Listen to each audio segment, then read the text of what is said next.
इस वीडियो में हम पढ़ेंगे क्लास 10th का फर्स्ट चैप्टर व्याकरण में, जो कि है रचना के आधार पर वाक्य के वेद। की जो रचना के आधार पर वाक्य के वेद है वो 3 टाइप के हैं: सरल वाक्य, संयुक्त वाक्य, मिश्र वाक्य। सरल वाक्य, संयुक्त वाक्य और मिश्र वाक्य।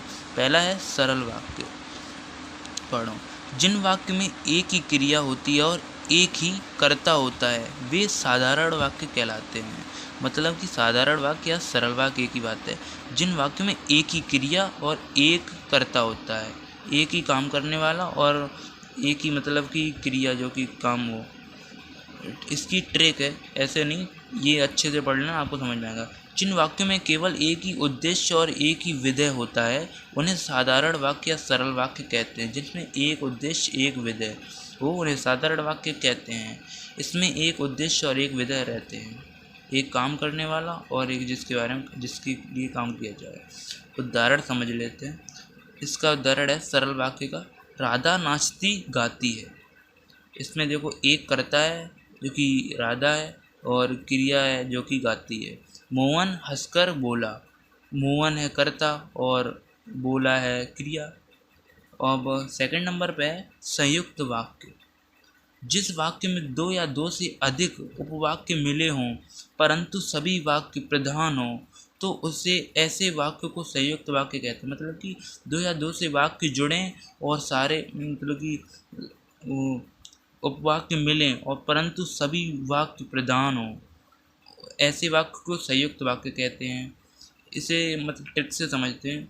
जिस मतलब कि जैसे कोई वाक्य दे रखा हो, इसके अंदर और, एवं, तथा या अथवा, इसलिए, अतः, फिर भी, तो, नहीं तो, किंतु, परंतु, लेकिन, पर आदि आए तो उसे संयुक्त वाक्य कहेंगे। इसमें आपको मेन ये याद रखना, और, एवं, तथा और परंतु, लेकिन, इतना ही याद करना है। 3, 2, 5 हैं।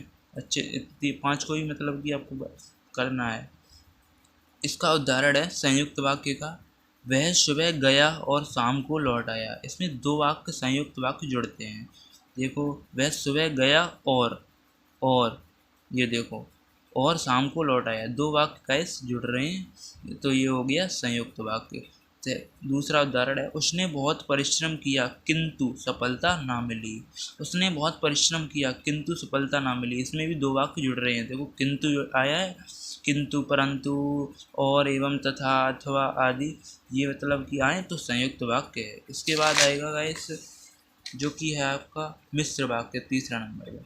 जिस वाक्य में एक से अधिक वाक्य मिले हों किंतु एक प्रधान उपवाक्य तथा शेष आश्रित उपवाक्य हों, मिश्रित वाक्य कहलाते हैं।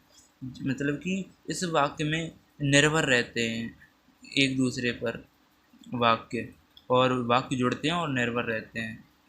जिसे ट्रिक से समझते हैं। जिस वाक्य में कि, जो, क्योंकि, जितना, उतना, जैसा, वैसा, जब, तब, जहाँ, वहाँ, जिधर, उधर, अगर, यदि, तो, यद्यपि, तथापि आदि से मिश्रित मिले जुले उन्हें मिश्रित वाक्य कहते हैं। जैसे कि, जो, क्योंकि, जितना, उतना, मैंने बोला था कि बहाने, मतलब कि एक तरीके के बहाने बनाएं और निर्भर रहें तो उन्हें हम कहेंगे मिश्र वाक्य। उदाहरण इसके समझते हैं। मेरा दृढ़ विश्वास है कि भारत जीतेगा। कि आता है मिश्र वाक्य में। मेरा दृढ़ विश्वास है कि भारत जीतेगा। 2 संयुक्त वाक्य जुड़ रहे हैं, मतलब कि 2 वाक्य मिल रहे हैं और कि निर्भर है वाक्य, तो यहाँ आएगा मिश्र वाक्य। दूसरा उदाहरण है, सफल वही होता है जो परिश्रम करता है। गैस कितनी अच्छी बात कही है। सफल वही होता है जो परिश्रम करता है, ये निर्भर है। देखो, जो, तो ये हो गया मिश्र वाक्य। यहीं पर आपका ये चैप्टर खत्म होता है रचना के आधार पर।